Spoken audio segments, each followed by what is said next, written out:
stops. I bet you'll feel real disappointed if you were killed by a rental cop. Shit, I got more tricks up my sleeve than a down South Baptist pastor. Oh shit, I think somebody pulled up in the driveway. Well, next time a nigga just gotta work faster and shit. Like sightseeing on nice evening splendid and Netflix and chill, I'm downloading and upstreaming. Come on. Her face is distorted, my body's contorted, this struggle was dreaded, tender-headed. Barbershop intellectual to speak by any means, but I actually understand what it means. I'm a sage burning, drug dealing, page turning, soul healing ass bitch. Okay. I'm about to strap on the Superwoman cape I got one more time. But this time, the only one I'll be interested in saving will be me. If the energy is like this already, I already know it's going to be a crazy night. Well, I feel the energy before we walk down the stairs. yes. Thank y'all for joining us on this beautiful day where you can be anywhere else, but I promise you're going to leave here entertained, all right? Cool. Well, my name is Kiera. I am the curator of Temple of Passions. I'm very glad that we have a beautiful turnout like this tonight. Thank y'all for joining us for this slam, and I'm going to let Keith introduce himself, and then we're going to introduce the host who's a little more entertaining than the both of us. I'm Keith Allison from Angry Cow Poetry. So it's been a pleasure working with Kiera to put this on. We have amazing poets coming to the stage tonight. We've got 8 fantastic performers. We've got an amazing feature coming in from Michigan. And a fantastic host who I have known for years now, one of my favorite poets out there in the world, and is going to come up and grace the stage and host for us. So without further ado, please welcome AKeem Rollins, please. Clap him up, y'all. Clap him up. Hello.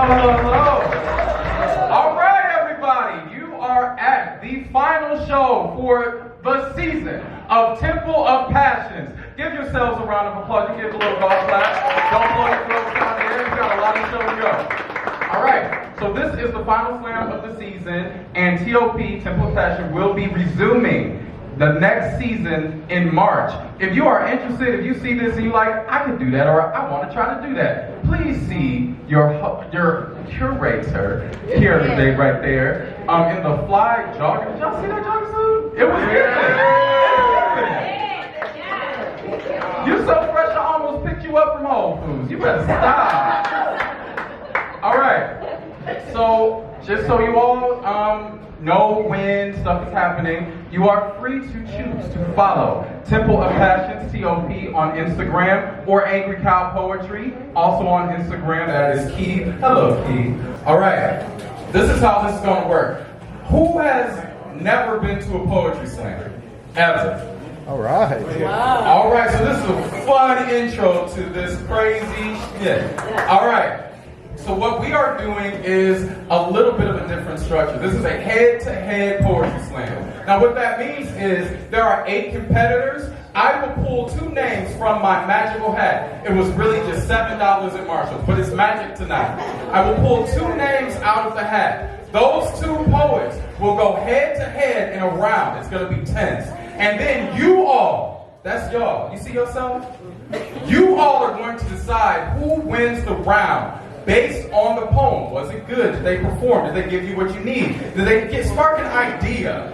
Were they a good performer and was the writing type? Whatever you think was good, you clap for that. I am going to say this. I'm team clap for everybody. So even if you think that poem, they ain't really do it. Let's say it says some real funked up shit, then just, you can give them a cute little golf clap, or even if you're really not feeling, you can a finger clap. Way less calories to burn for a finger clap.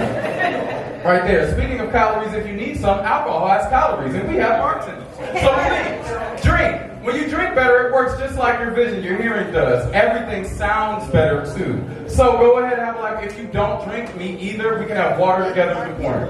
All right.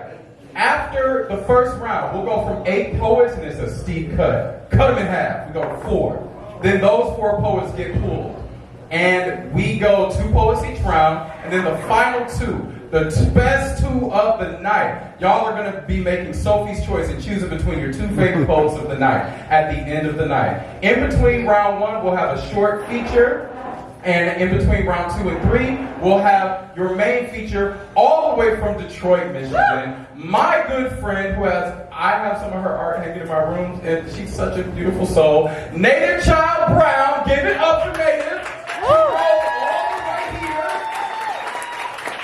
All right. If y'all have any questions, follow Temple of Passion and they can give you all the answers, but I gotta show the host, all right? All right. Wait. Do y'all know how to react at a poetry slam? All right, I'm gonna need a volunteer from the audience. Keith. And I will show you the kind of energy that you can and or should give at a poetry slam or an event like this. Because the energy you give is the energy you get. You give these performers more, they gonna give you more. You wanna get life, you gotta give life. So, Keith will be my example. I will do a very short form poem. Keith will show you how you can react, various ways. Keith knows the snap, the church nod, all of that, all right?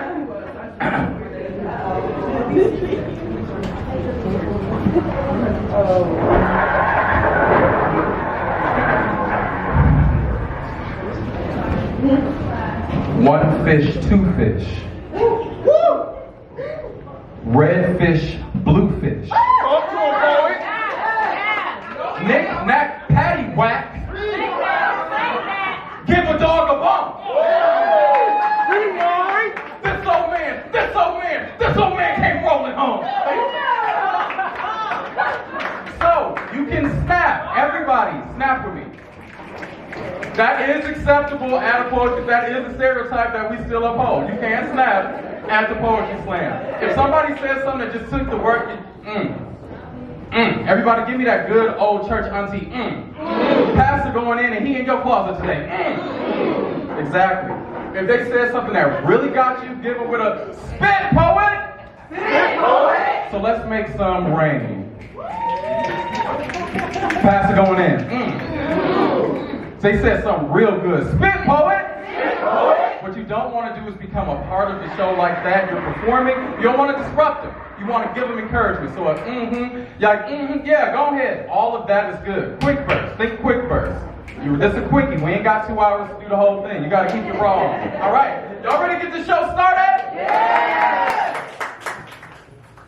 My 3rd grade students do better claps than that. Are y'all ready to get this show started? Yeah!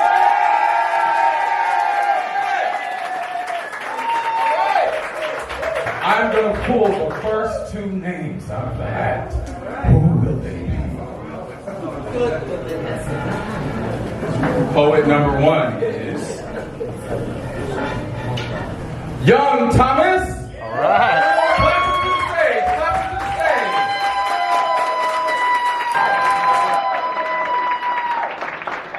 And poet number 2, Kisha Nicole Foster.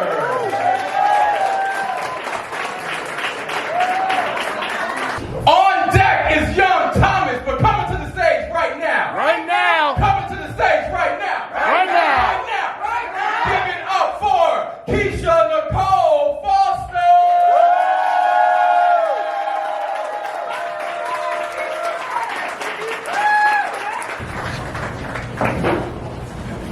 Kinsman, Huff, superior art, some tricks that make us 216. Is what you dial before the number to holler at someone from Cleveland, in the city where I come from, where I rest.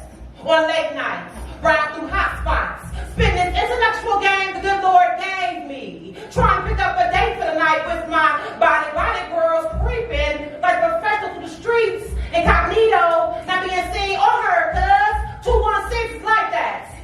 Cleveland is a post of Ohio, saving the best for last, saving the best for last. Tower hidden in the Tower City, not appearing unless money is involved. This is the city where a brother will hustle for 6 months, ball for 2, then is thirsty in the end because he tried to impress his friends and females with his system. Splurging on their kids, giving credit wherever they do, flossing.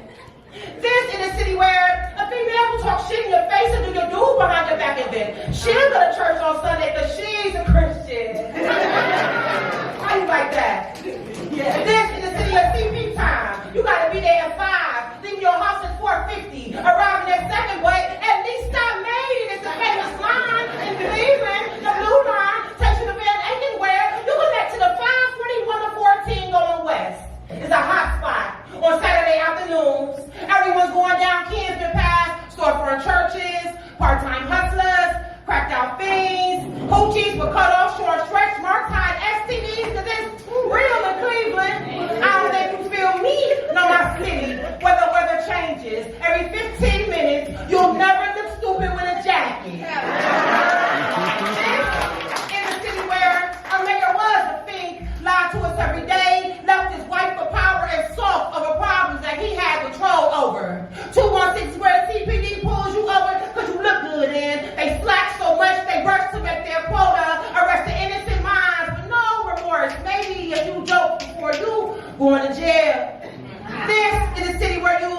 sweat your weave out, eat out the best steak and play pool, ride through the flats, maybe grab a broom, blow your amp out, get live in Cleveland, the mistake on the lake, area code 216.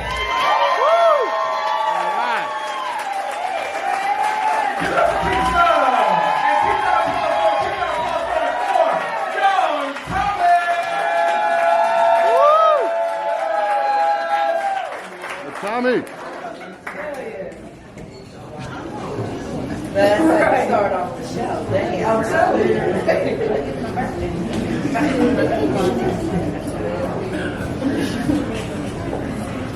Have you ever thought, what would happen if you lost your blackness? No more getting blackballed and jealous of how blacks balled and took over your game? How they're trying to take over our jobs by using affirmative action, but they can never damage our faction because we stand strong. We're headstrong on our ideals, and even though it's not ideal, but no, fuck that. We don't think that way because it's just us, so we need to keep it that way. The justice system is doing all the right things, but the second they turn left, then they next. I mean, they are going to be next. I am the angry white male that's willing to blackmail any black male and send them back to their country. Like, why did they come anyway? But no, I take that back because I need my dishes washed and they're gonna do whatever I want until I hear their ticking stops. I bet you'll feel real disappointed if you were killed by a rental cop. Your pride is so funny. You wouldn't let it go even if I offered you money. Like, don't you want this, what do you call it, blue faces? All the rap and the slang is the reason why you're losing court cases. You're telling on yourselves. Making the blue lives that really do matter a lot easier. And our white women need to stop saving these black boys. It's not worth it. We need to stick to our roots and our color. Like, look on the surface. But I swear I'm not racist because I have a few black friends. And I feel like I used to be black in a different lifetime, but I think things are much better looking at the timeline of history. It was just so crazy how slaves were messed up mentally, but they should have listened to their masters. I have no sympathy, but I swear I'm not racist. I believe we can coincide on the same planet, yes. You just need to go back home and live inside your dirt home. I'm sorry. This topic just gets me all riled up. Just blacks just need to do better, you know? And I mean, I guess I'll do better too. At least for my kids because they listen to your music.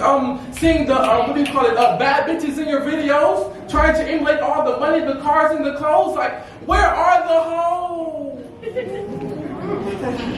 I'm sorry. I just felt weird saying that, but speaking on black traditions and not to step on any toes in here, but I tried Hennessy and ew, it was just so disgusting. Like, I just don't understand how you guys can drink that.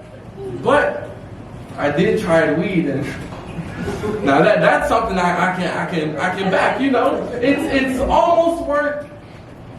It's almost worth letting the drug dealers out. It's almost, because I can't let those killers get back out on the street because they're cutthroat, and I can't have any throats being sliced, especially on my watch. I just can't have any people box this country. That's why I voted Kanye for president in 2020. You know, I love blacks like him, and he loves us whites. You know, he's a genius, tying all of his beliefs to 45. He's like a seamstress, and I'm also an advocate of abolishing Black History Month, but hear me out. We gave you guys a month and we still don't get any love. Like, come on. We gave you a month and then you want a couple months and then a year? I mean, where is the white history? Okay. I'm sorry. Wrong crowd. I'll just quit while I'm ahead. But there is nothing wrong with being black. It's all in your head. Force-fed, black shaming is ingrained in your brain. What a shame. Black people are blaming themselves once again. The knowledge of what we need to figure out we're still enslaved, but the ones that are figuring out have words engraved in cemeteries. And then a killer random black people to balance out the obituaries. Pick up some dictionaries. Unfortunately, we have to learn their language and they're learning ours too. And they want to be black so bad until the cops ride through, saying we ain't only killing your leaders, but we're killing your followers too. So put them in the grave, engraved 98 to 2019, visualizing us as dope dealers and dope fiends, making it easier for them to kill us than come clean. Come on now. He played with guns. He did drugs. He was in a gang. Honestly, I felt like we did the right thing because he was obviously insane. So you would rather lose your blackness so no longer feel like a casualty to this colorism, but I hope it sticks in the back of your mind regardless of your tunnel vision.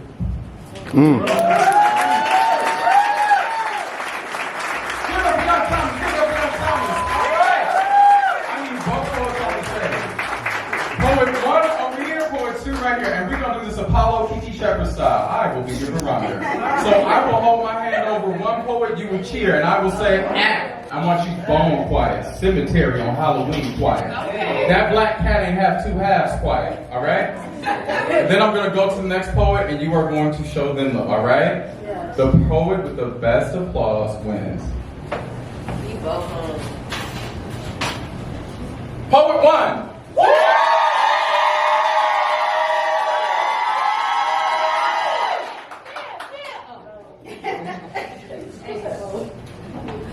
Poet 2.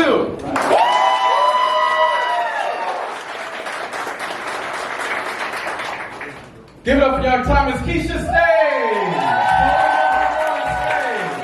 But give it up for Young Thomas. I want to give a shout out to DJ Ernie on the ones over there. We got our photographer in the house, Cannon the shooter. It's Cannon, right? It's Cannon, not Cannon. Cannon like the camera, like the bangs, pow. Yeah, Cannon's the shooter. Give it up for Cannon the shooter. Also, don't forget, bartender Sipton. Thank you, B-Side, for hosting us tonight. Just give a nice little clap to the B-Side. It's real ambiance. All right, y'all ready for number 2? All right.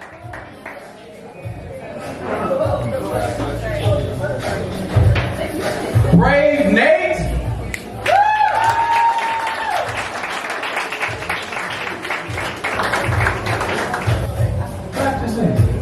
Jeronimo.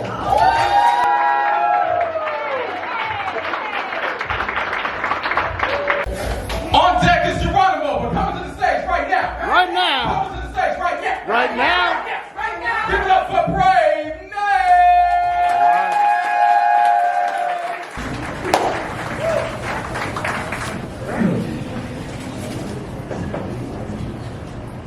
Now when I came, they never even seen me. I could be just anyone off the streets. I do my thing, I get sit down through rain, snow, and sleet. All the things I've accumulated, wow, to you, but to me, shit, it was just a small feat. I've been called by many names, but own up to none of them. Shit, I'm a thief.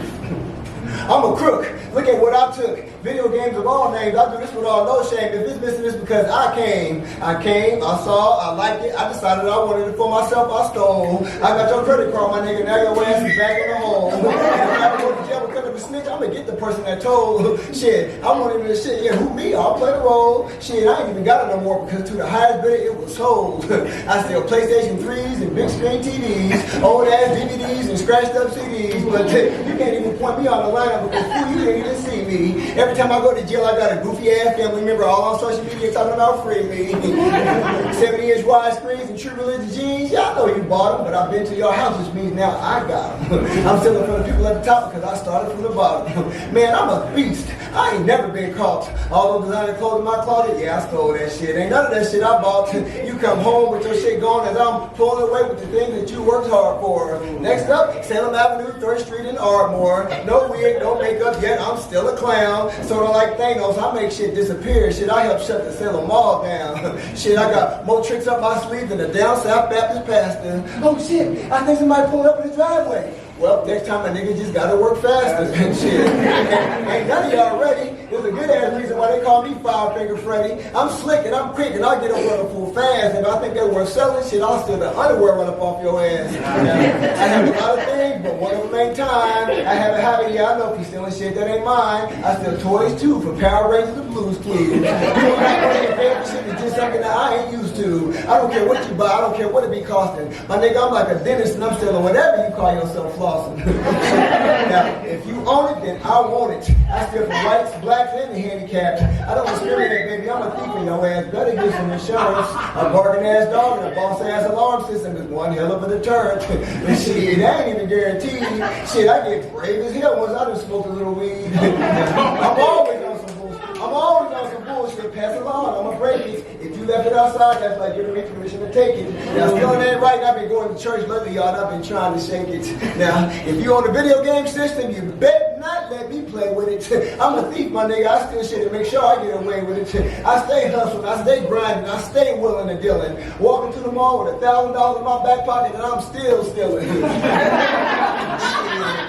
Shit, I move with discretion. One encounter with me would teach your ass a lesson. I love walking away with other people's blessings. Now, if I'm ever allowed over your house, you better hide your shit. I steal social security card, EBT card, and your kids' birth certificates. Now, I done been all up in your house already, my nigga, so I already know what you're working with. So pay attention because you can learn from me by getting burned by me. All that nice ass shit in my living room, shit, none of that shit was learned by me. Shit, you can lose your shit quick if you move too slow. And the worst thing about me is I ain't no stranger. I'm some nigga that you already know. Give us a great day. Keep that applause going. Keep that applause going for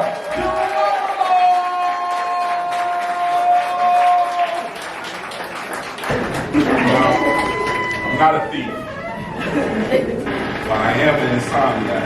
How many people can relate?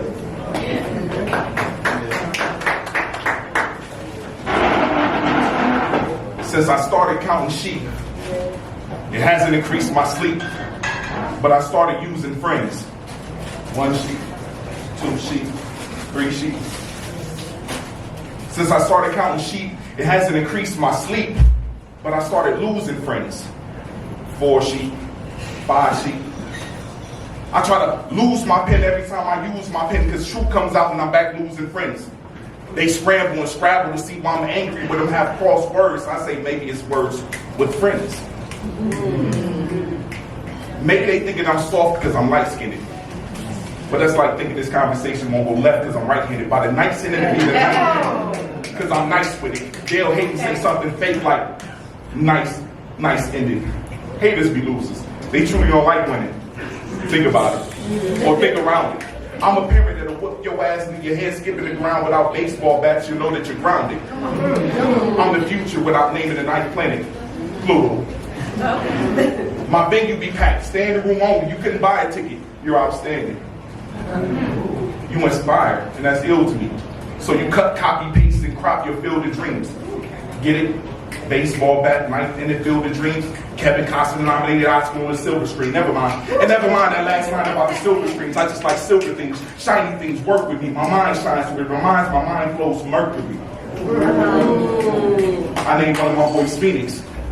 He is my rebirth, so when I leave Earth, I'm trying to get closer to the sun. Mind shines Mercury, named one of my boys Phoenix. He is my rebirth. So no, great minds don't think alike. Great minds think of conscious light being, and while you sightseeing on nice evening, this planet and Netflix and chill, I'm downloading and upstreaming. Come on.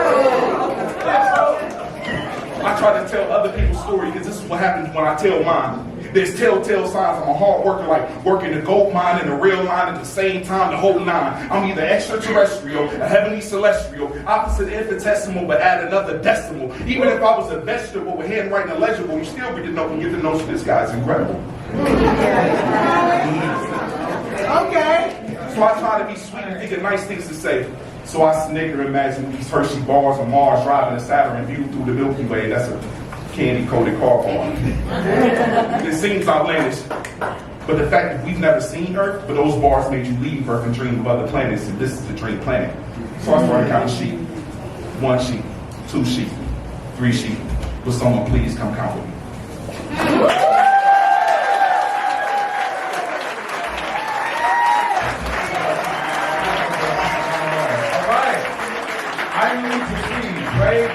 Here and Jeronimo here. Y'all know how this works, right? I told you it would be Sophie's choice. All right.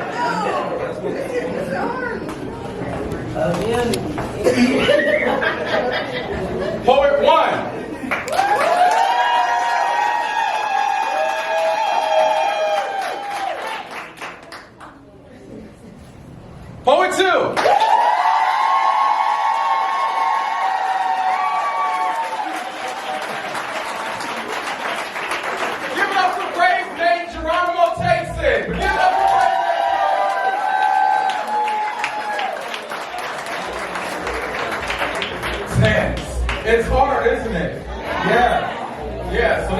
at the judges at the next slam you go to.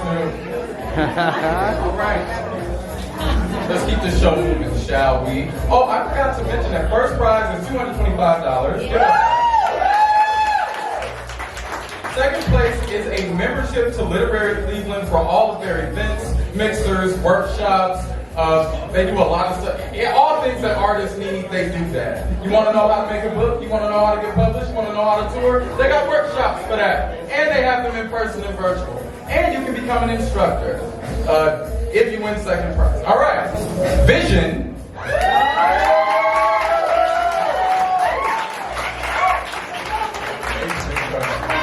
Clap them to the stage. Clap them to the stage, all right? Danielle. Clap them to the stage, all right? Clap them to the stage. Where all those at? Where all those? Clap them to the stage. I'll say it up my high. Clap them to the stage.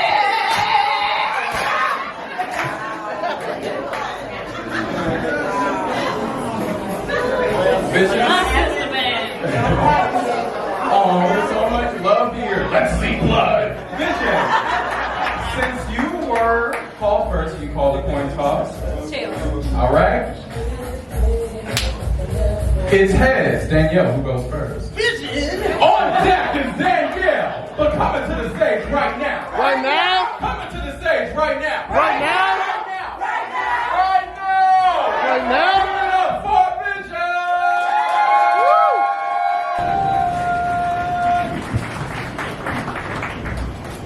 Greetings. This poem is called Hiding Depression.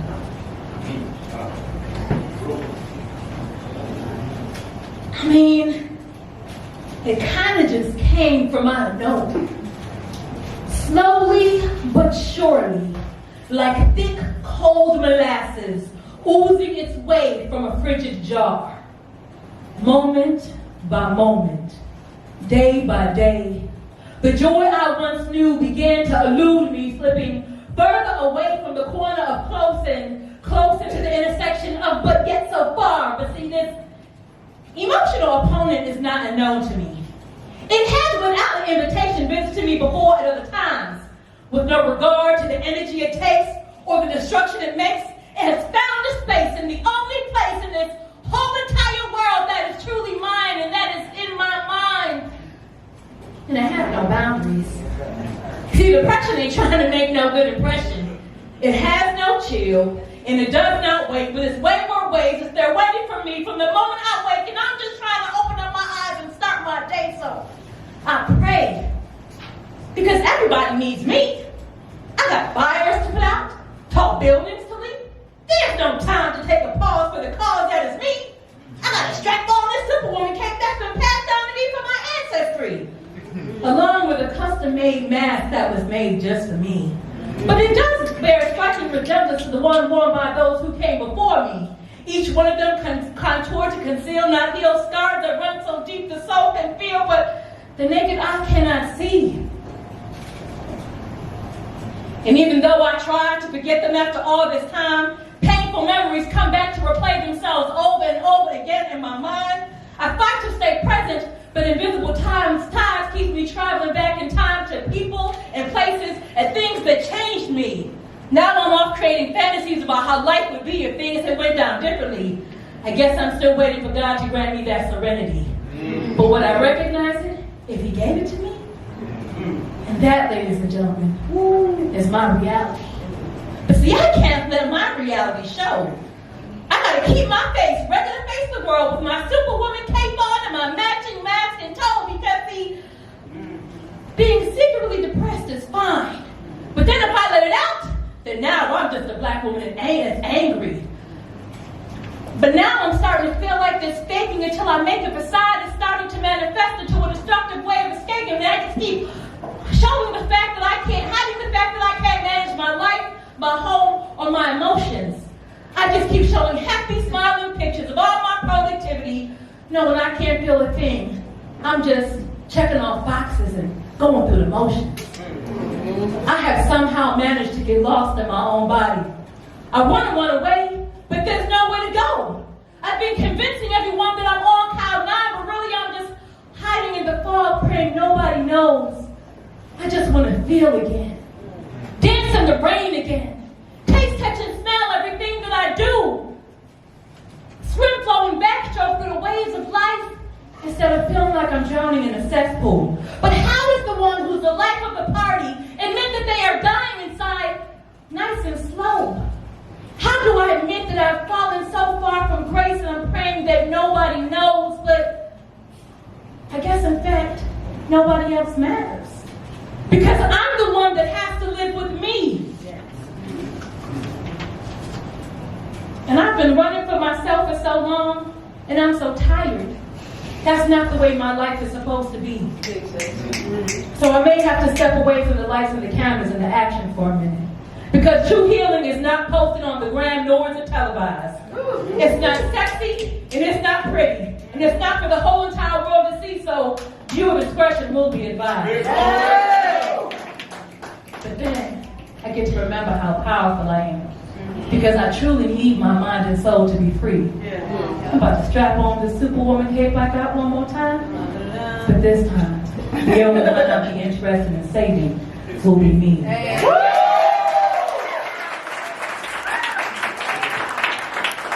one of the songs from the Keep that applause going! Keep that applause going! For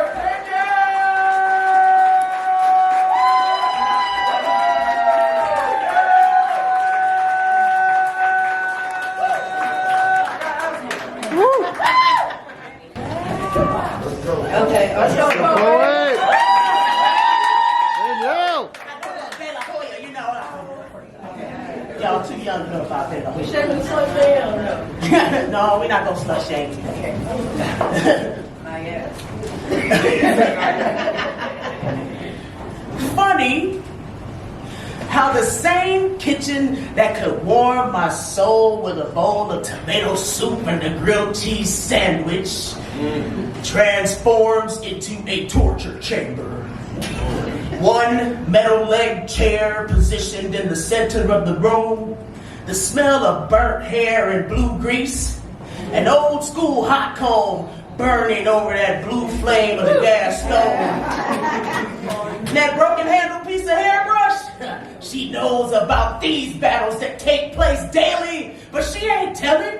By payday, she'll never be seen again, and a new flat-backed wooden victim will unknowingly take her place. Sometimes a brush, sometimes a paddle in this multi-purpose room of horrors. I'm beckoned to the hot seat. I consider whining in protest and going faint.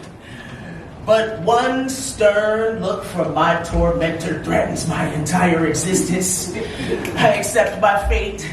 She wields the hot comb, and I don't want her operating while angry. I won't like her when she's angry. The battle begins.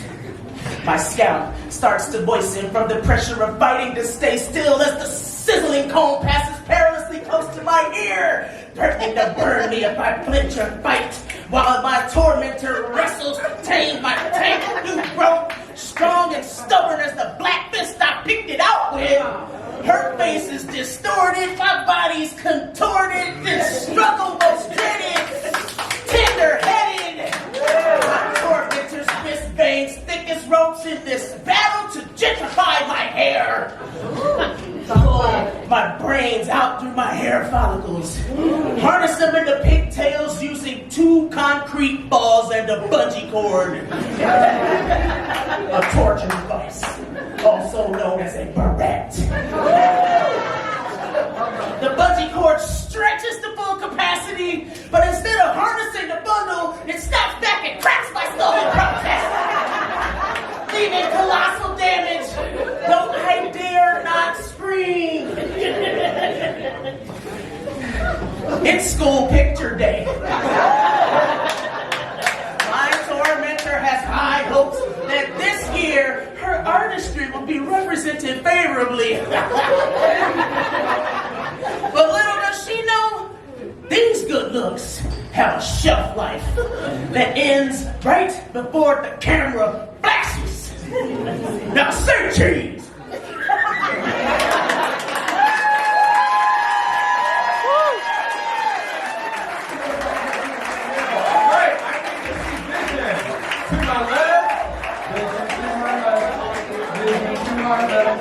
Danielle to my right. Danielle to my right. Vision to my left. Danielle to my right. Vision to my left. All right, fuck it up. Y'all know how to say it. I'm trying to not fuck it up. We gotta be out of this. Vision.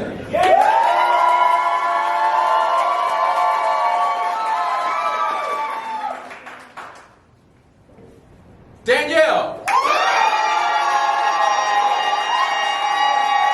Give it up for Vision. Danielle takes it.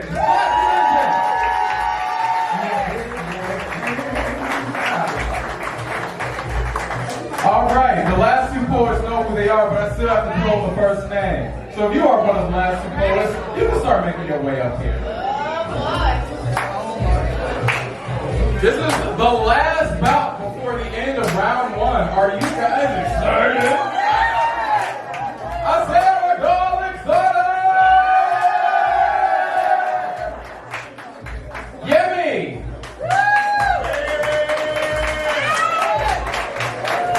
Kel, you know you were the last two poets up here.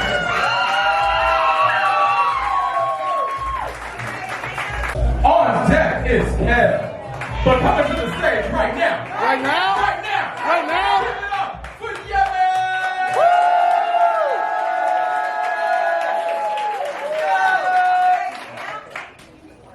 How y'all feeling? Good or great? I'm a sage burning, drug dealing, page turning, soul healing ass bitch. Okay. And I could try to be humble, but what for? And they could try to shut me out, but those are my doors. I created a lane you never thought you'd see. Look at me. Black emo, goth, witch, weirdo. I might heal your soul or take it. And like good dick, I won't fake it. I'm too real, too thick to be just one. I'm 2 meals. I'm your favorite trap nigga's favorite trap nigga. And his bitch wants to fuck me. I might give them a threesome if they lucky or if they have money. I do spells manifesting successful drug deals like, please don't let this nigga rob me or ask me to hang out. I can try to be humble, but what for? I built this house, I own the keys to these doors. I don't need confirmation, but I appreciate reassurance. I'm the cover story and all my events are current. I carry crystals in my bra because I always keep them things on me. And I'm never fucking with the little niggas, I only fuck with the big homies.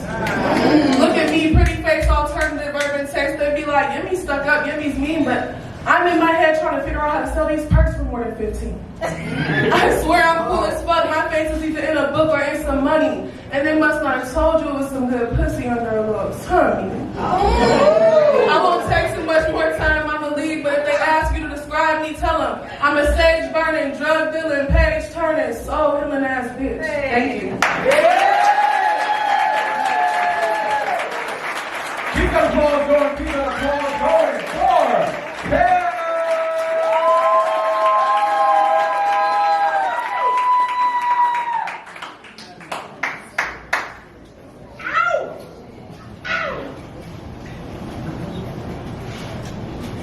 Gun, pick up the gun, pick up the gun, cause the pig's on the run. Pick up the gun, sing gun, pick up the gun, pick up the gun, cause the pig's on the run. Pick up the gun. What does it mean to pick up a gun? To fight in the war you're in, the war you're in and what you must defend, to do away with actions of defeat, dismantle and doctrine and make us docile and weak. What does it mean to pick up a gun, to pick up the gat, to pick up the strap? A white man acts and a black man reacts with false actions that lead to self-destruction. We not reactionary but act when necessary. The message of revolution gets blurry by the white man's mean machine, causing coffee shop intellectuals to speak by any means without actually understanding what it means. What does it mean to pick up a gun, to pick up the gat, to pick up the strap? Ideological confusion. Brothers don't know who to point their guns at. See, everybody got a gun, but white liberals want you to give your guns up. Ain't no such thing as gun control. Your white allies will have you out of touch.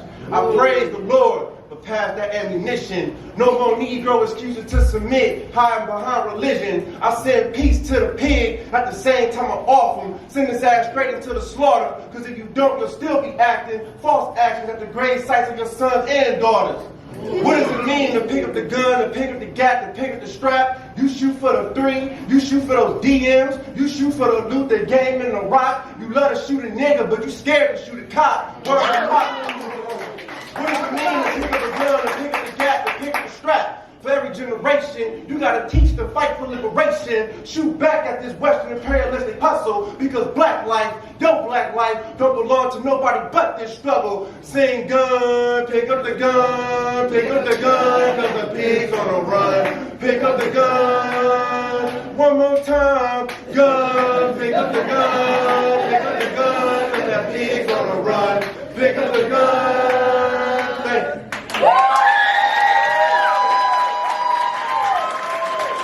All right.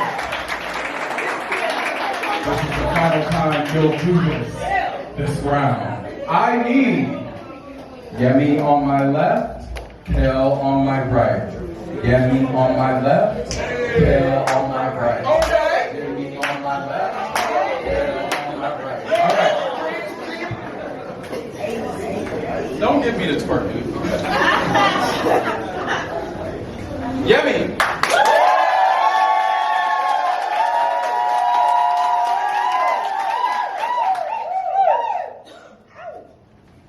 Kel.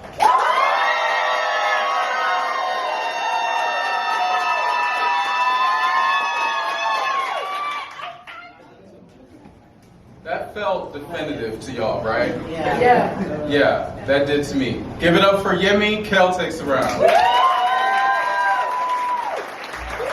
up for all the poets you have heard so far.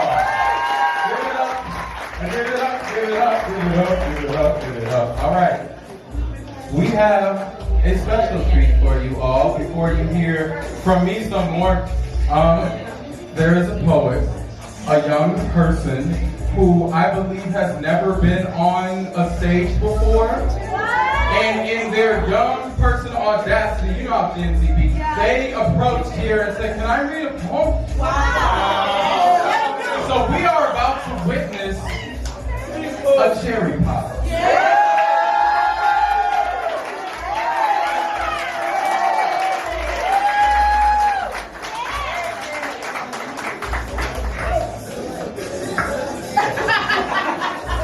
So on deck is me for a couple of poems, but coming to the stage right now. Right now. Coming to the stage right now. Right now. Right now. Tavares.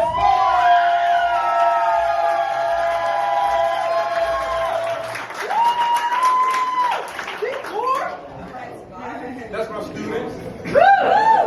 Mic check, mic check. They taught you right. Hi everybody, my name's Tavares, as you heard. Tavares. Kind of nervous, this is my first time doing this.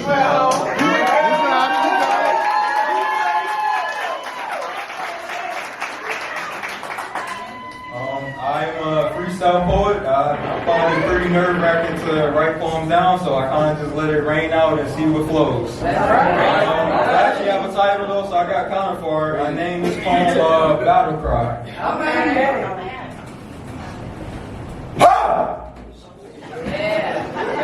That's the sound and the drum of our hearts that we need to know that black men are on top, black women are on top. No more racism, no more poverty. I fight for everybody that's inside of me.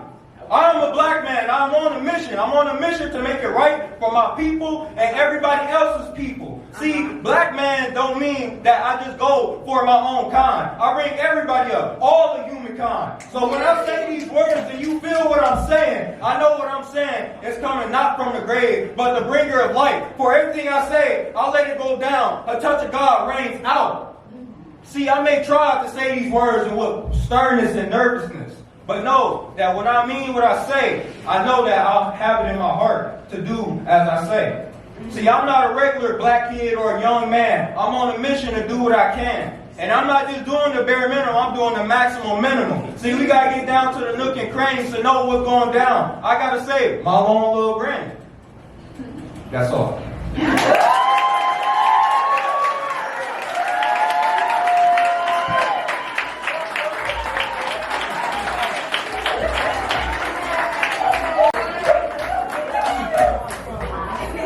All right.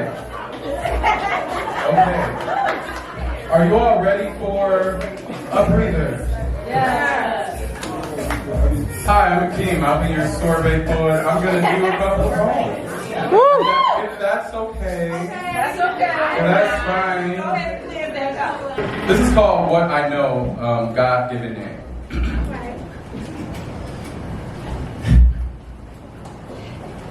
I've always been a sensitive boy.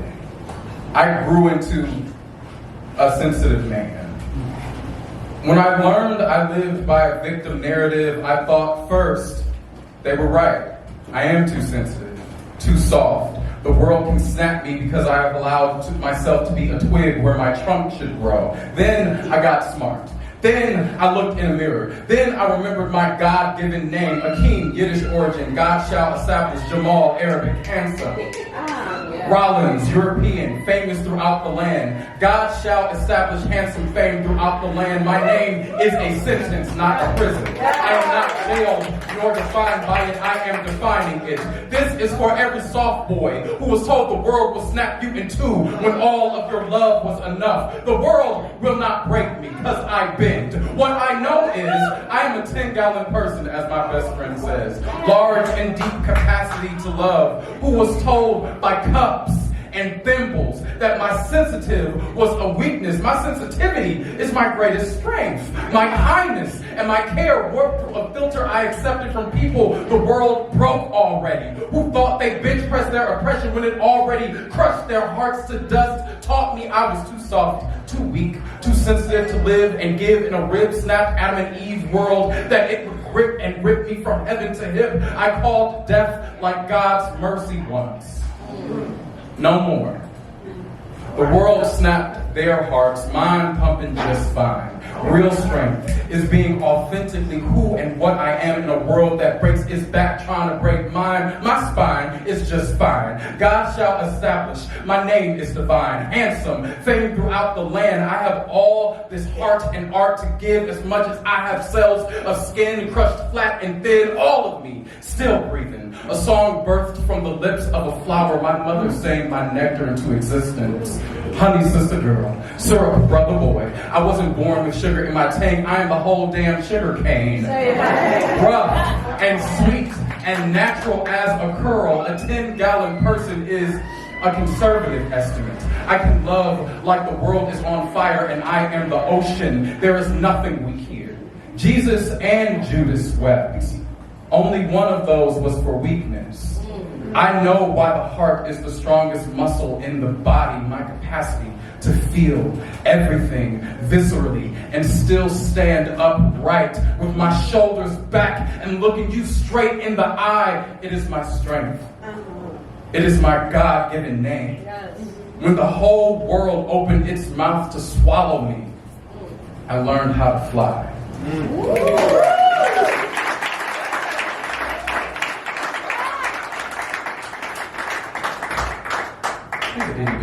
This one is called Birthright. I am my mother's only child that looks like her. I was born refusing to let her die. That's it.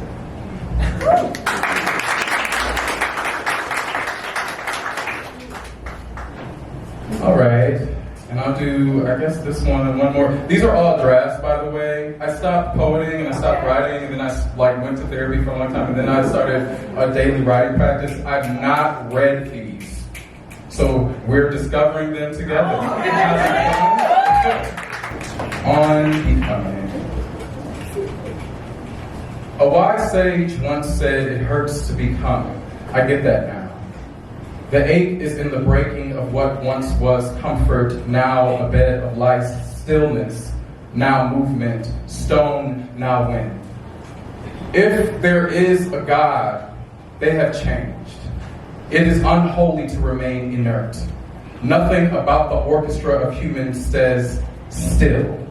The heart drums, lips hum, every cell constantly dances, nerves maracas, eyelash castanets, violin string hair, and bass guitaries, voice of piano chords. To be is to be divine music. To crease while the bagpipes still inflate is abomination. There is a choir in my stomach that only sings my name. Gravity is a God hand that pulls me back home when I find the edge of the earth and threaten to break every trombone in my body. There is no jump if you are not moving in the first place.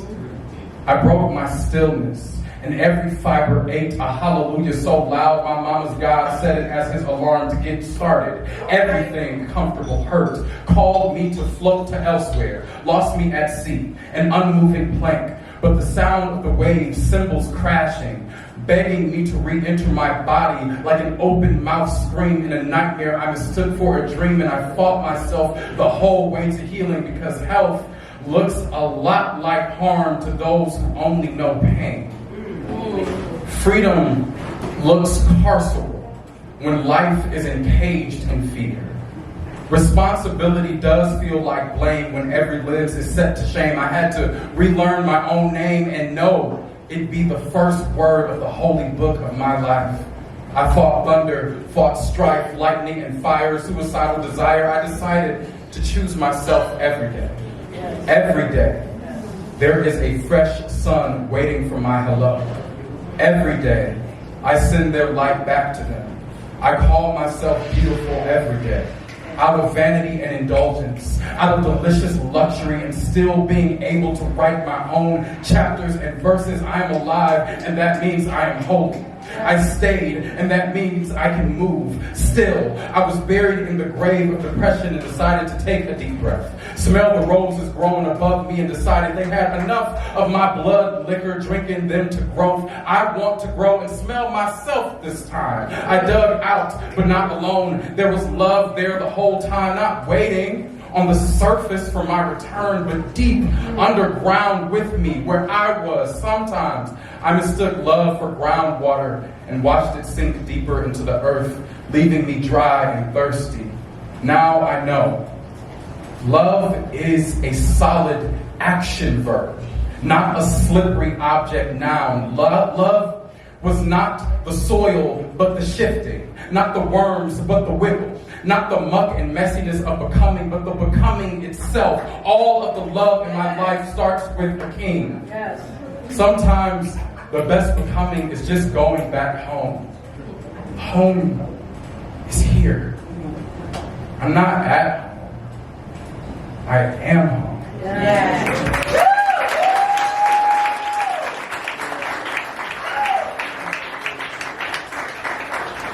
Oh, the bones from the drafts. All right.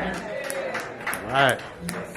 I would like to thank Temple of Passion one more time. You can follow me on Instagram at Temple of Passion. I want to shout out a couple of my friends. Hey, Deirdre! All right, Keith, Angry Cow Poetry. Also, one of the curators of this event. Cannon, the shooter, is our photographer. DJ Ernie on the ones and twos. All right.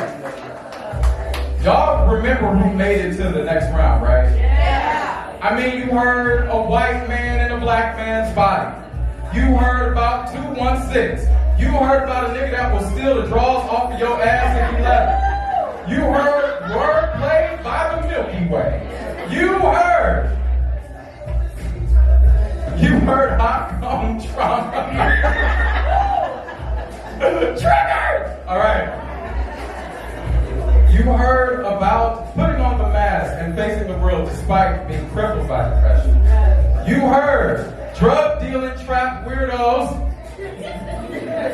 Yemmy, I was looking for you right there behind you. And you heard about pick up the gun, pick up the gun. We got Kisha, Jeronimo, Danielle, and Kel joining us in the next round. Would you like to see who's going in there now? Let's keep this.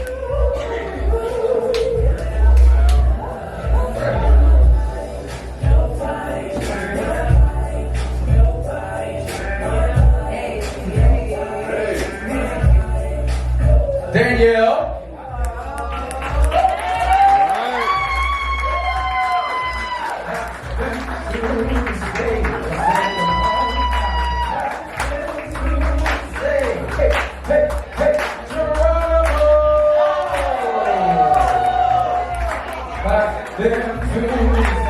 They coming up the views back Tuesday. Hey, brother, take your time. All right, on deck is Danielle, but coming to the stage right now. Right now. Give it up for Jeronimo.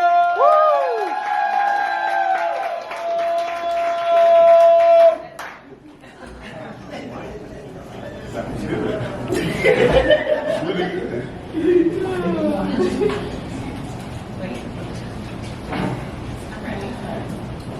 They said I could be line leader today. And I've been waiting all semester.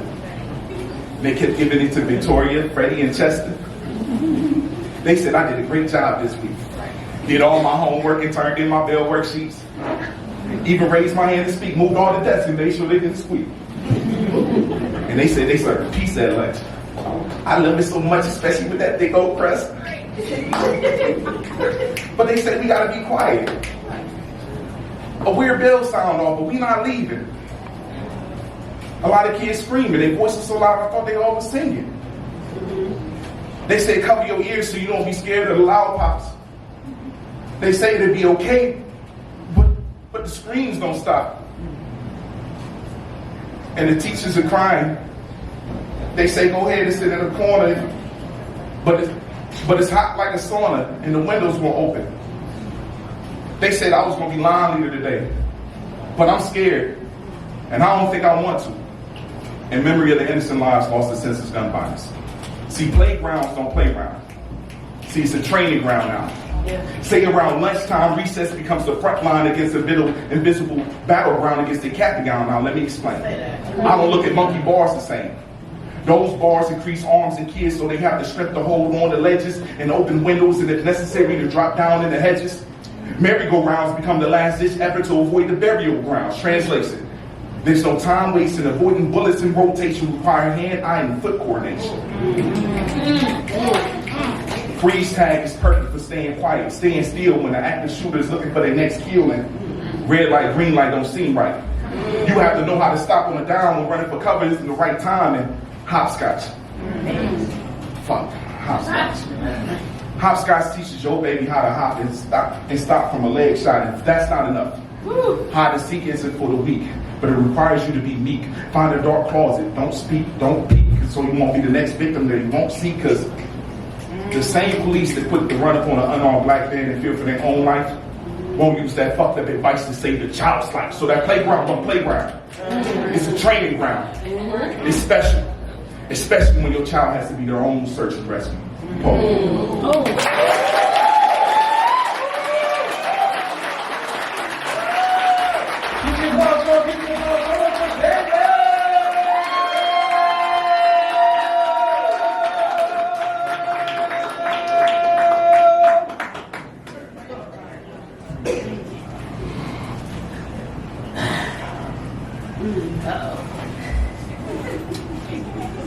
I'm late because I didn't want to come. It's not that I don't want to see you, but seeing you requires me to put on a bra and shoes, and really, that's just all too much for me right now. Yes. Truth is, I'm overwhelmed. I'm so confused. Can't differentiate trash from truth. Not sleeping well, too much on my plate. I wake up, I see the sun, I know I'm already late. Truth is, I'm late because I bought into a faulty version of reality. And you can't get a lemon law to overturn shitty philosophies where hopes and dreams become burnt offerings to the gods of gainful employment that keep us so broke and so busy we can't even see. We're running the hamster wheel of consumerism, replacing real connections for the chase of trinkets and shiny things. I'm late because my soul's attempts to regain my sanity have made me late for my reality. Truth is, Unfinished masterpieces have been locked in my head so long that they scream out at inappropriate times. They talk to each other loudly across my crowded head of thoughts. They wrote their own language. They wrote a code that unplugged my heart from the matrix, and now they're trying to commandeer my feet, making it increasingly impossible to be places in other people's time. Truth is, I'm late because the shit I should be doing had an epic battle with the shit I want to be doing, and what you see before you are the fragments of myself that didn't die in the compromise.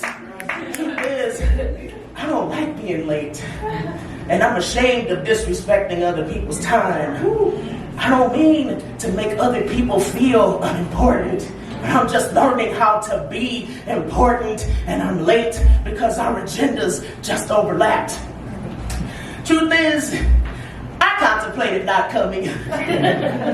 Trying to figure out which events to cancel and which ones my fatigue level will allow me to appreciate. I'm late because I've been live channeling Auntie Maxine, reclaiming my time, reclaiming my time, reclaiming my time. Truth is, I really should have canceled. When I walked my demons this morning, anxiety got off her leash, and fuck this shit dragged me halfway down the block. So yes, I'm late. But if I showed up for you at all, well shit, congratulations. You made the cut.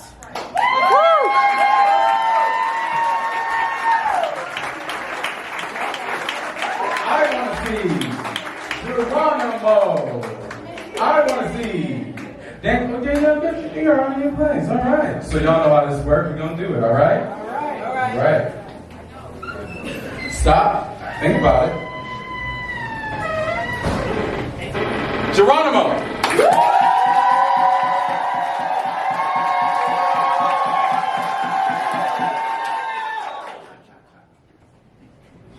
Danielle.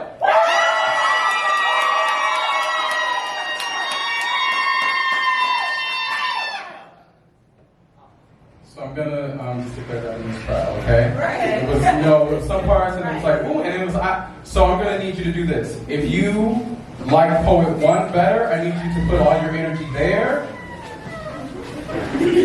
And give Poet 2 the soft, you did good, baby. If you like Poet 2 better, put all your energy there. And give Poet 1 the, you did good, baby. But go ahead and sit this one out. Now is not your time, all right? All right, y'all know. All right, yeah. Jeronimo.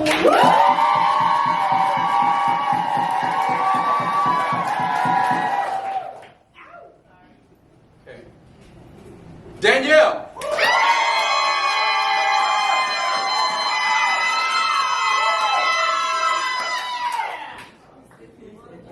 Okay, so the drummer threw me off, guys. It felt like Jeronimo, though. But that drummer threw me off. All right. You did, but I was like, no, hold on, but that took me back to another place and time. Give it up for Danielle. Jeronimo takes the round.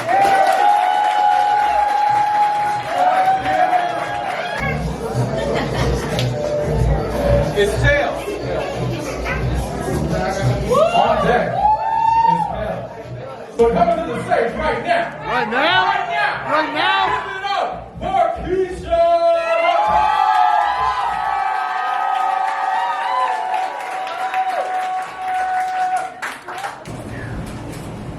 Corners on bottoms of feet show that life is like walking on coals hard, trying to get to the other side, wishing double dutch was as easy as it looks. Joints in the air lit, blazing smoke, raising clear brown. The smoke ain't gray, it's brown. Like a newborn chimpanzee swinging playfully from branch to branch. Oh, how relaxing that must be. To calm thoughts, leaving emotions blowing in the air, hanging from the last vine, loving music to the fullest eye. Talk this broken slang, no one knows the secret to my success. Yes, I sport elegant dresses and stilettos, leaving dame, blame brothers and dumbfounded pros. Stuck on stupid, tripping on toes, nobody knows his name was Baldwin. Telling blacks to stand up and grow a backbone. He knew the world was callous and love was tasteless. He sparked the only dead plug in my body. His words are like a RZA's beats competing with commercial beat. 110% better than a Norm, never stepping aside for someone to cut. He lives. Hip-hop lives. He lives in writers and intellects today because the native song was bullshit. Let's pull shit apart. Dissect what someone never glimpsed at on Sundays. My handwriting changes and becomes near as if a magical spell is embedded in the wrist I rock cutoffs. And I'll cast ends for the intellectuals. Either you love Biggie or Tupac. Both cannot ever be loved equally. Personally, I appreciate emotions and adore fashion. I suppose you think less of me. I guess you must test me in my morals. My blessings come in spurts like cum. It doesn't happen at one time all the time. I spend nights daydreaming and days making it happen. Keeping focused on facts to further my future. I used to love them, now I don't. I despise false talk. Slanted, shady walks do too. Shady actions on the body cause it to deteriorate like acid on the witch. I am melting and only Capadonna's lyrics can save me. Sorry, I ain't producing no babies until he comes with the news of love, peace, and nappiness. The moon is full and it's bringing me happiness. I thought I was destined to model, look cute, get paid, slayed, possibly violently laid. Rape is not a new subject. I will not touch that subject. Makes me want to vomit. I am not going to give a comment. I require tears of pain, puffy eyes from sadness. Not the droll, I've grown accustomed to stimulating the mind during recess no more. Sliding boards and tether balls, riding poles and licking balls. Grown up, two grown up things. The full moon is a beautiful sight. I wish I might see the first star I see tonight. Yeah.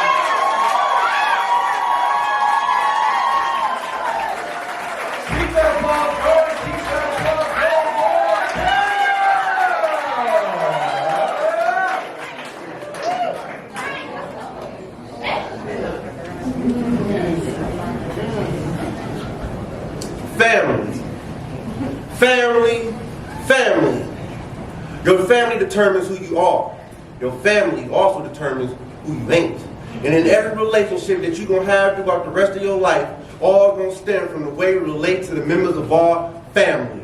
No wonder why we all fucked up. You see, what I'm saying is people are the way they move the way they move, and do the things that they do because they still trying to work some shit out with their mama. They still feeling some kind of way about their father not being around much. And at the end of the day, people declare war on their parents for the simple fact of making them be born. Generational trauma gets passed down to offspring that didn't offer to be here, and they come into this world looking for unconditional love, and when they don't get unconditional love, they seek that shit somewhere else. The bottom of a bottle, a blunt, pills, or even worse, they ass want to get in relationships. Only then to realize that maybe, just maybe, your ass don't deserve unconditional love in the first place. How do you even fight back against something that happened to you from the past, still harboring off a thought or a memory of something or someone or somebody that did something in the past, still chasing ghosts and fighting ghosts? Your emotional stress finally reaches its capacity, and now you gotta live out the rest of your adult years as a fucking tragedy. Family. Trauma leaves you with the greatest cancer. Insecurity. Leave you dead but still alive, long enough to see yourself become the villain in the next man or woman's story. Contagiously traumatic.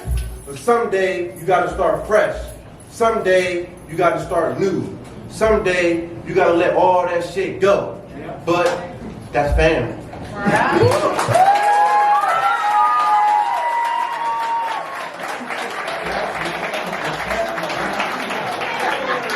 right, y'all got a job to do. Hey, job to do. Y'all got a job to do. A job to do. I got Kisha on my left, Kel on my right. Kisha on my left, Kel on my right. K-A-K. That was too low. I didn't like the way that sounded. All right.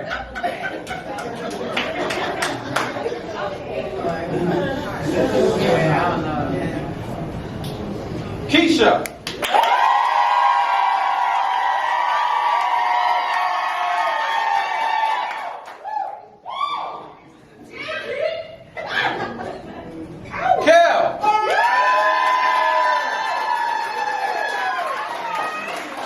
Give it up for Kel. Kisha takes the round. All right, everyone. I have shouted out our artists. I have shouted out the DJ, the cameraman. I told you the bathroom to the right. I said Keith runs Angry Cow. I said all the things except one last thing that I must tell you. Your featured poet tonight is my good girlfriend, all the way from Detroit, ran her own poetry slam, bomb-ass bilingual counselor, licensed to practice, native and black, represented for the tribe and the people, and she's just so damn cute. Please, put your hands together, your feet together, the drummer, wherever you went, now's the time. Give it up for my girl, Native Child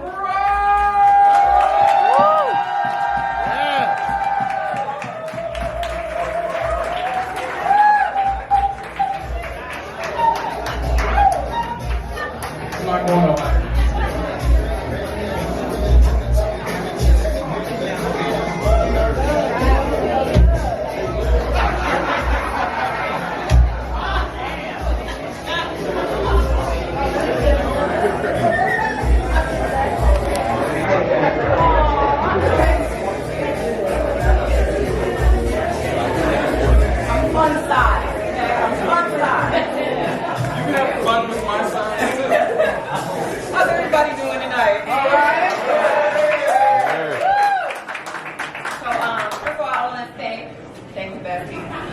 Thank you, Keith, for having me. Thank you guys for having me enjoy all this great poetry. I love being around poets, fellow creatives. It makes me feel more normal because poets are a little extra all the time. And when I get around poets, I feel pretty damn good. So, shout out to you. Make sure y'all give love to every last person who gets up on the stage because it's not easy. So people around the county, everyone.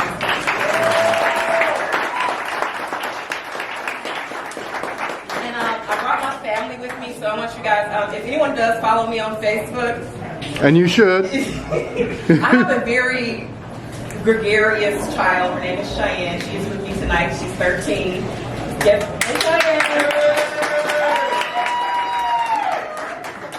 yeah, follow me on Facebook. You know what I'm talking about. And then my husband is here, Super MC. So shout out to him.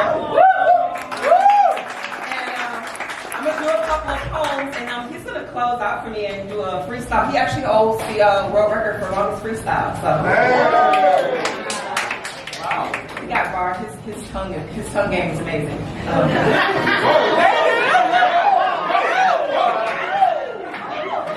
Not everyone in this room is wrong. We just celebrated our 7th anniversary, November 1st. So. 7 years, we're both Scorpio, and we have to kill each other. My baby balances it out, because she's got that Gemini energy, so she balances it out. Trigger warning. This poem was meant to be funny. I tried to be funny, be funny, channel my inner comedian, write funny across a blank page, funny. Like that time I broke my arm running from a squirrel, true story. Funny, I thought it was chasing me, funny, it really wasn't funny. I still believe the squirrel apocalypse is a thing. Funny, like that time a boy called me fat. When I told him I thought he was cute. I kept the joke going. Kept his homeboys laughing, kept my waistline expanding inside the punchline, hoping they wouldn't notice it wasn't funny. At that time, I lost my wallet. I found myself at the grocery store, cart full of baby formula. Funny, the nice lady paid. Funny, I really didn't lose my wallet. Funny, I didn't have enough money to fill my car and my child's belly. Funny how life is. Keep writing, you will get to funny. Keep laughing. Laughter is the only thing that will make this poem funny.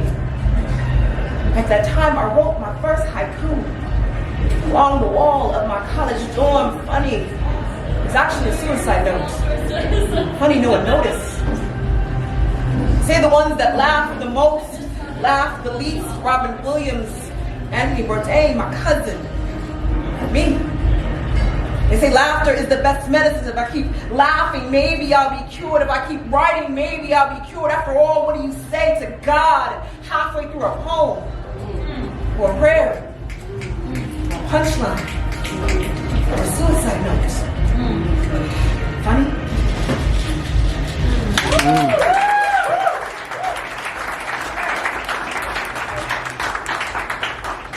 I am a licensed therapist, and I do specialize in suicidology. So if there's some shit that triggers you, I am running a special tonight. Okay, I got you. I'm gonna process that shit. You're creating customers. Yes, Cash, Venmo, Cash App, PayPal. Thank you, baby. PayPal. Yeah, security. I got security with me too. You take coupons? I do not take coupons. Oh, okay. I'm sorry. What about Afterpay? No. No, and don't give me any easy stuff either, okay? Too soon. So I had a few requests on poems, so I'm gonna do a couple of these poems. And I hate when people explain their poems, but I'm gonna just give a little backstory on the two poems that I'm gonna do. So I'm a survivor of domestic violence. When I was, my daughter's about a year old, I was hospitalized after being battered by my partner. And my 13-year-old, who's an adult now at that time, she came to me and she was like, look, Mom, I'm kind of over this. I don't want to see you keep hit anymore, and I'm gonna go live with my dad. And so she was like, or you're gonna have to get rid of this dude.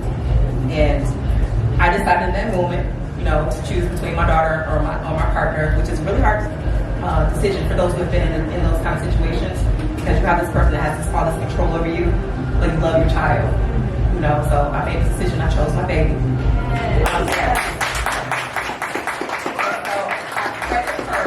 credit her for saving my life, and so I wrote a poem for her about it. And I'm going to do this first poem, which is called Precipice, which is about my experiences as a survivor of domestic violence. And the next poem is called Binti, which means daughter in Swahili. And it's a poem thanking her for saving my life, okay? Okay. All right, and again, y'all want to process this shit afterwards? I got you. Right, I got you. I call it.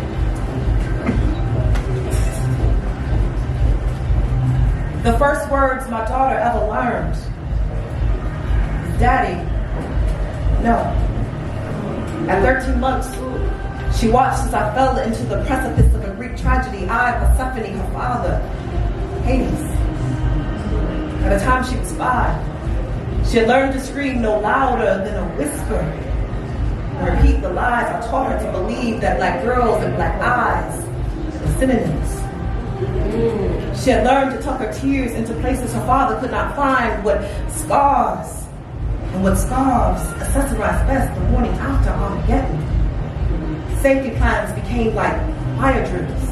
That's why she would hide in the back of her first grade classroom every time they would have one, better to burn and face the devil. When she was 7, I overheard her pray, telling God that she hoped she'd never grow up to be like me, that she wasn't sure if her father would kill me or my depression. Either way, she knew what dress I would wear and how to comb my hair when they buried me.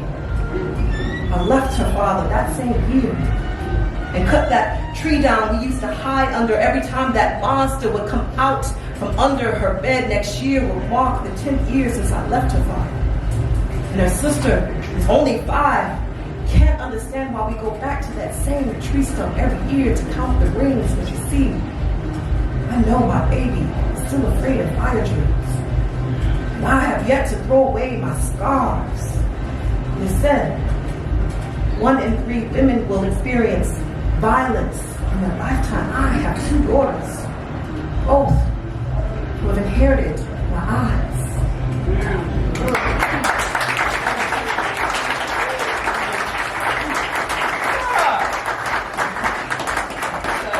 Maybe the temperature check comes up, everybody. Everybody has it?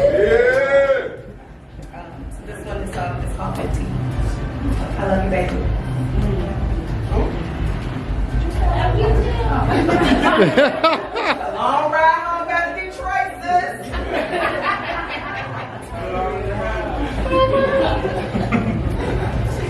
Working here, don't it? embarrass me. I thought I'm a good mama at home. The fuck?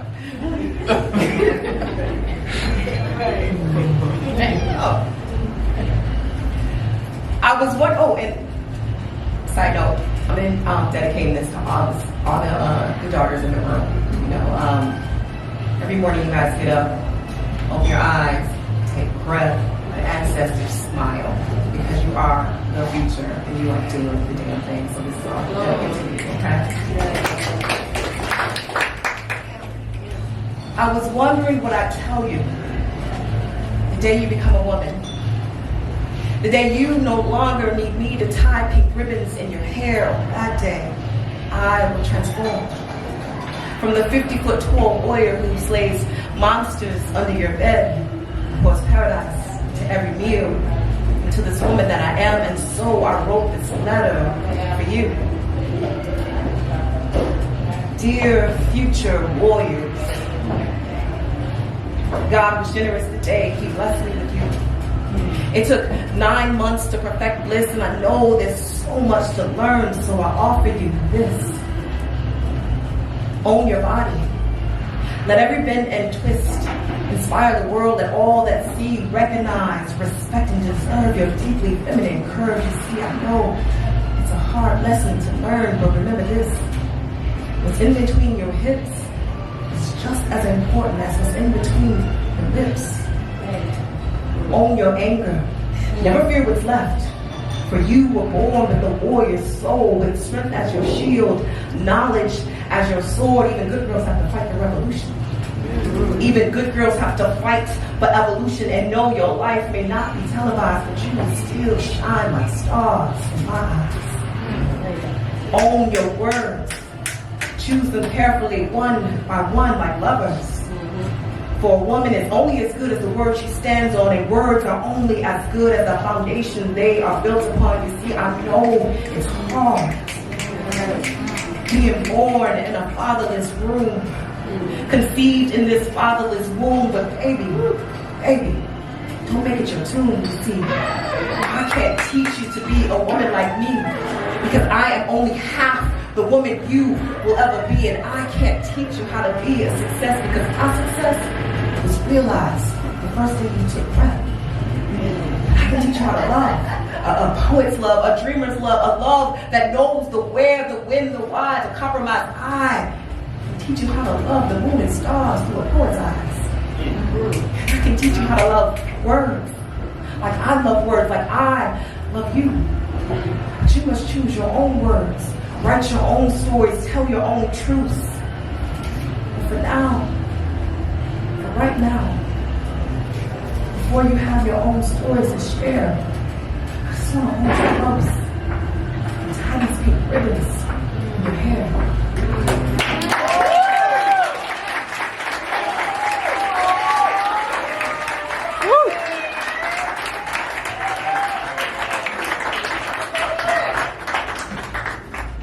Do one more poem, and then my baby gonna come out and put out some bars, right?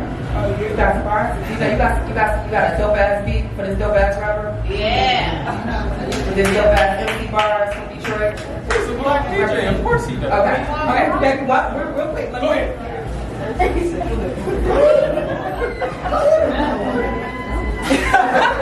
Okay, we're Scorpios, you know. Okay, you guys say daddy issues? Okay, so yes, I'm a therapist. I see therapy, and I see a therapist, and I have daddy issues, and so the fuck what, you know. So how I work through my daddy issues is I pay my therapist $100 an hour, and I write poems when I'm broke. Okay. So I'm gonna do this poem is per request. Also, I want to say this real quick. Disclaimer: this poem is about my father. This ain't about anybody daddy. This ain't about y'all as a daddy. I always get that one person to come up to me and say, I'm a good dad. I'm not talking about shit. Alright. This is about my dad. Alright. This is about my dad. This is about Ralph Mays, who's in Detroit, okay? If y'all know Ralph Mays in Detroit, don't tell him I was talking about.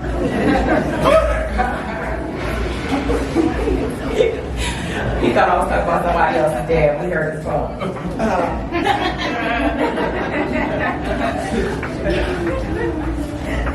I remember drunken barbecues, hungover holidays, absent, vacant spaces at school assemblies and plays. You see, he preferred women with easy hips and fast cars to slow Saturdays and kite flying with me. But Sundays were our day. Sundays were football. And from August to January, he was mine, and I sat patiently waiting, hoping that he would see me. His daughter he never wanted.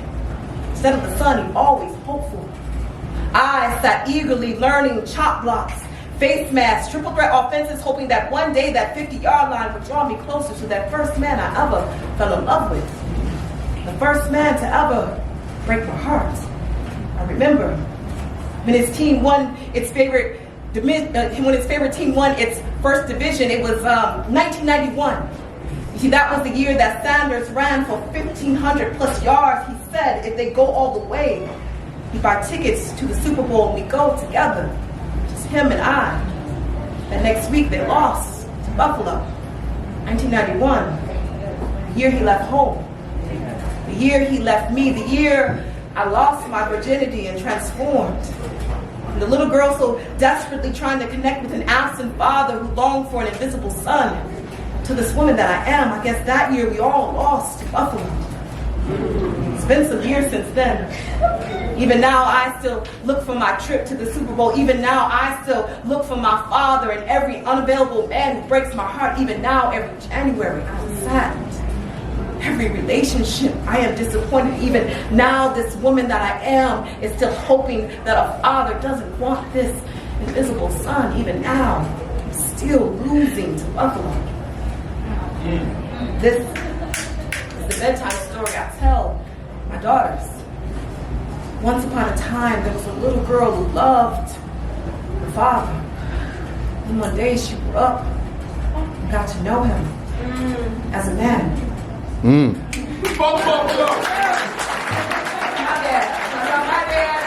dad. All right, y'all give it up for this guy that I like to be naked with often.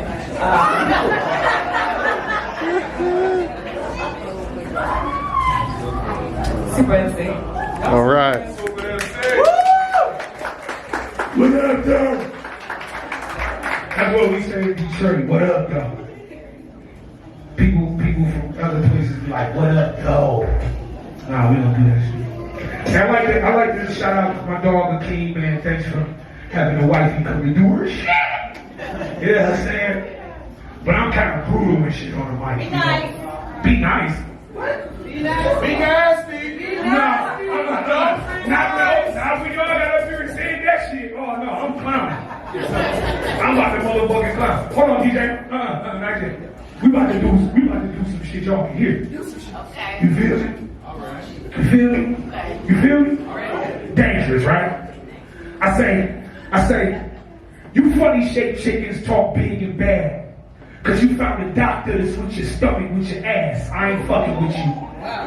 Just cause you found a magician to take your tummy tissue and make a butt that fits you, but working on your self-esteem is really the goddamn issue. Yeah. Hennessy waters my brain, I got a cognac garden. By the power of all fathers, I make you all martyrs. A dead crackheads outside of Nino's Carter.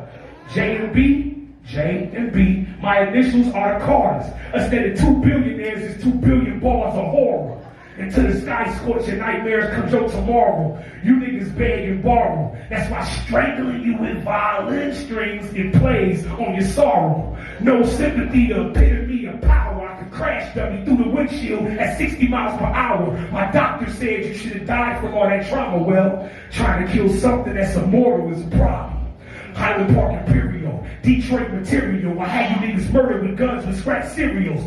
Everybody's Superman with no vaccine. You fly Delta and die, nigga, that's COVID-19. Give me a beat, DJ. We'll show y'all how to play. Hey, check it out. I didn't write this shit, right? Yeah, I'm in the building. I'm a bust flows. Homegirl said, don't get on them trans shows. And I ain't dissing nobody, I just came to rip and let y'all hear the lyricism off of my lip. Yeah, that's AKeem, my wife, his native child. My name is Super MC, I came to get down. The stairs you can go up and go outside. I came here to bust a freestyle, we drove through the ride. It was like 2 hours to get from the D to Cleveland. Now I'm driving down the freeway speeding, feeling like a demon. No type of horns, just waiting to get on the microphone and perform.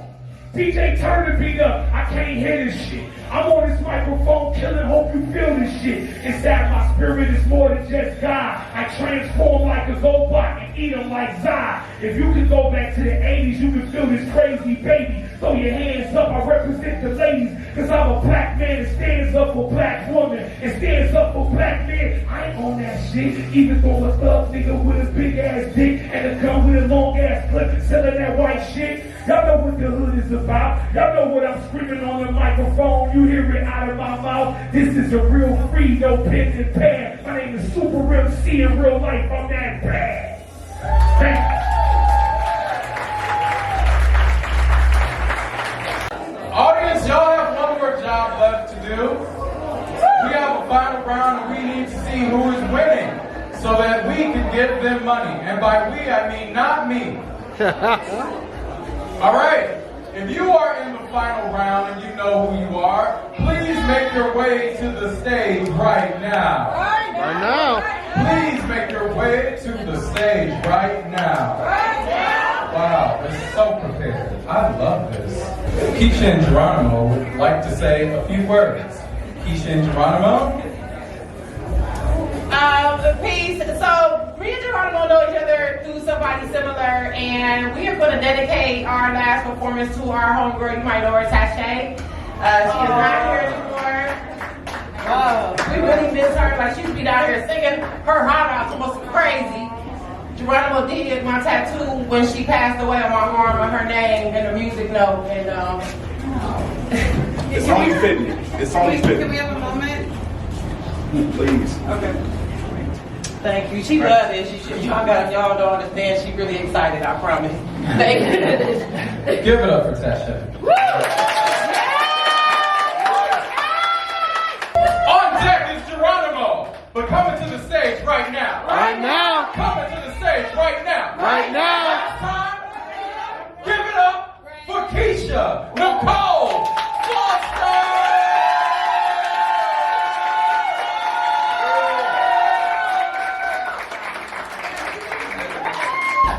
Means it is final. From a start came a finish. Ain't end.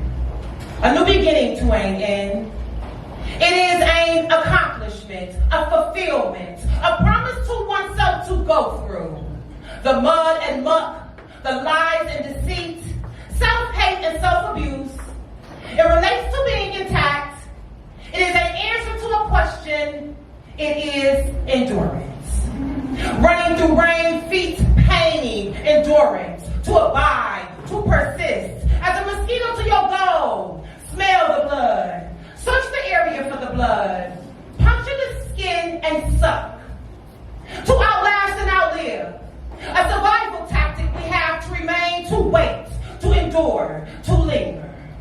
And the wind strong standing tree barks or leaves are to sway, yet our bodies are to endure. In any season, any environment, long and slow, we must suffer while working and eagerly waiting while in movement, motion, kindness to our person and to others.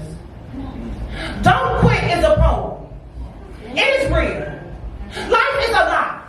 We are tangible and impressionable upon each other, so if I see you press on, then the impression left on me is the press on. Yeah. It is a cycle, a repeat, repete, redo, out the box yet on your square. We are chess pieces on a board. Strategic our thinking and our actions must be.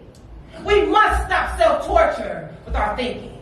Well, put us in a jail cell, put us in a box on a corner, under a watchful eye of a fist, daily beatings we put ourselves through. Confusing thoughts, evil thoughts, sexual thoughts, depressing thoughts, random thoughts that we have pondered over to no avail. We are dumb humans. humans like that at times. Forgetting we are the answers to most questions. Forgetting forgiveness. Weeping willows, we are hunched over and rocking in the waves we are. 5 steps ahead of the game, yet think we know not what we know to survive. It's not easy. It's awkward, uncomfortable, itchy. We want comfort immediately. Instant gratification. Starches are to be cooked slow, to retain texture and taste. Bechamel is the mother sauce and must be created with patience and respect. Risotto has to be babysat. Our dreams have to be babysat. We must patiently nurture what we create in the mind. Stop nurturing hate and pain. Nurture one's mind for a completion. Struggling for good feels way better than struggling for bad. Simple things and thoughts that produce quality. We are the details in this pattern of humbling. Let ourselves be fine stitchings instead of tattered threads. Sweat and pain and fear for positive change feels good. You are blessed when you step on faith and change. You are beloved. Blessed are those who endure, no matter the faith of what you may call God. Blessed are those who endure completion. It's a bittersweet, sweet topping. It is a savory cherry. Stand straight. Love yourselves. Pray.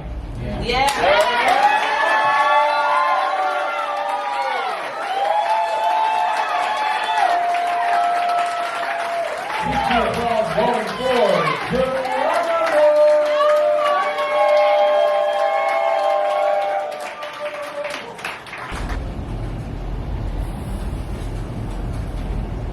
Hey, little brown bear.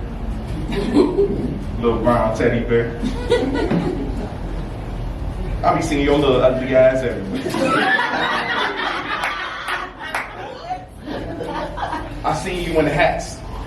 Or with heart-shaped bellies and bow ties, even little suits with boots. Got you looking kind of fly.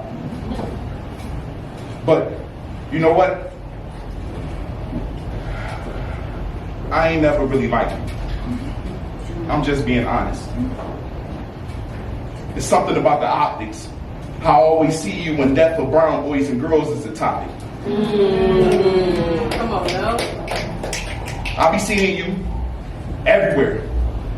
I saw you on my way to work, on my way to the mall shopping, and handicapped by the parking.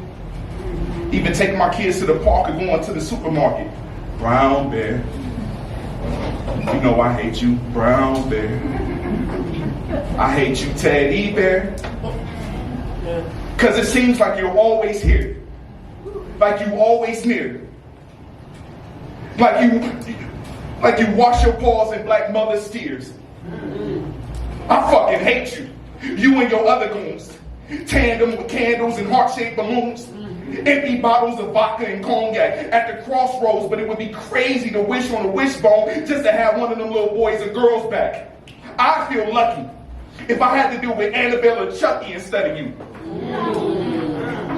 You've turned my entire city into a cemetery.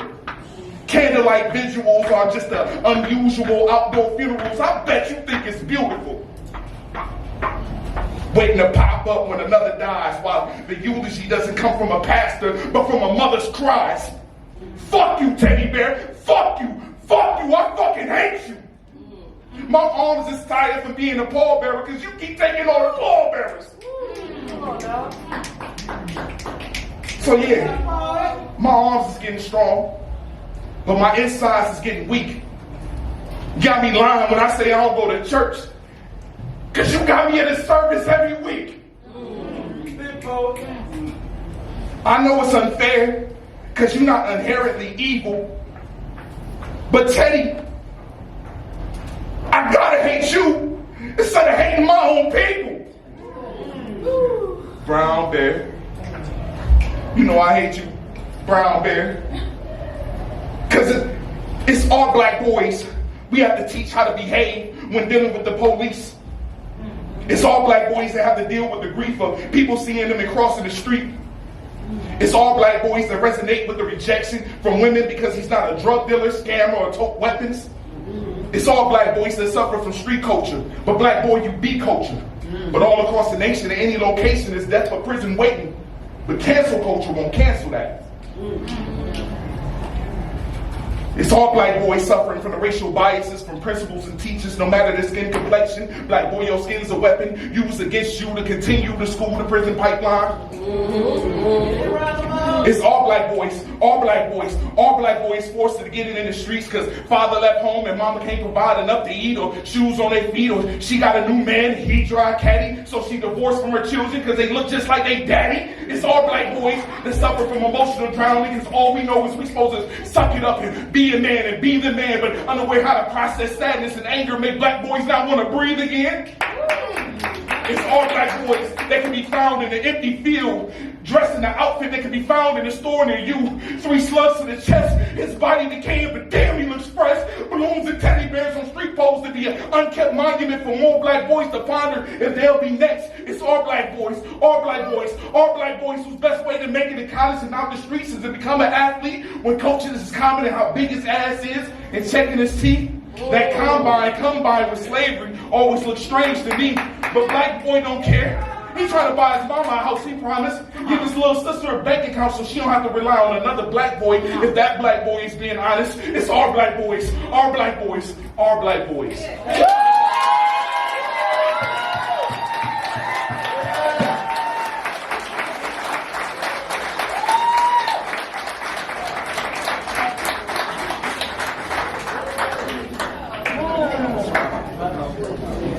Hello, everyone. Did you enjoy yourself?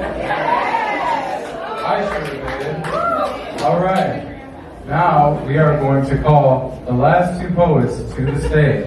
Will Kisha join me to my left and Jeronimo join me to my right? All right. Do you know how this works? Yes. All right. I'm going to need you to be definitive. Be definitive. Be what? Definitive. That wasn't the octave, but okay. You missed the note, but I will let it go. Be definitive. Much better. All right, regular voice. Okay.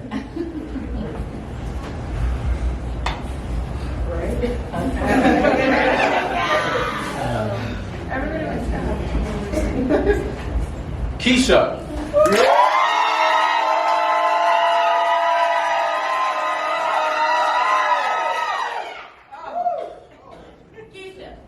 Yeah.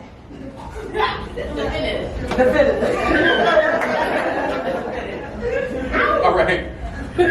So when I do that, you don't make no noise. I have to keep it in my body so I can go to the next one. It's a thing. Let me do anything.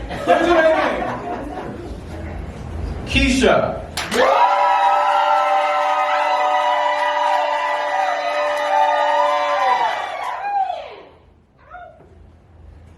Jeronimo.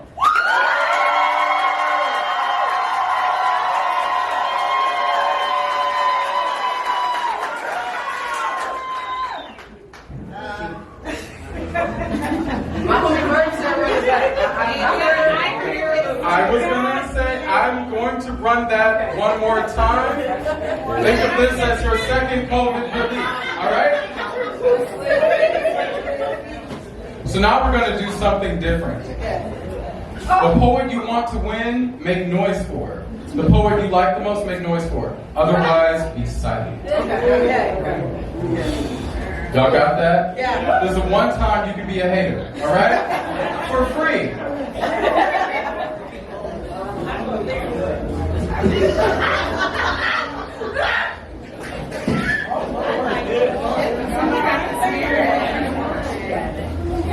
All right. All right, guys. Kisha.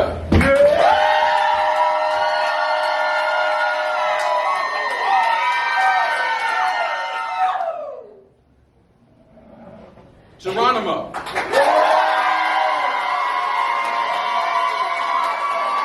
Ladies and gentlemen, put your hands together for the winner of the Slamm Finale, Kisha Nicole!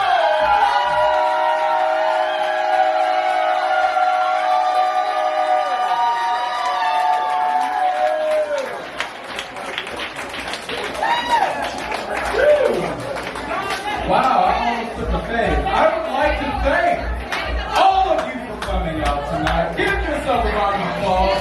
Damn, y'all look good. Y'all three in the middle, y'all kept me going so I can see you the most clearly, and y'all were engaged. Thank you. Thank you, too. Give it up for DJ Ernie. We got Penny taking the photo. Temple of Passions run by McDade, and Angry Cow Poetry by Keith Allison. Please have a drink.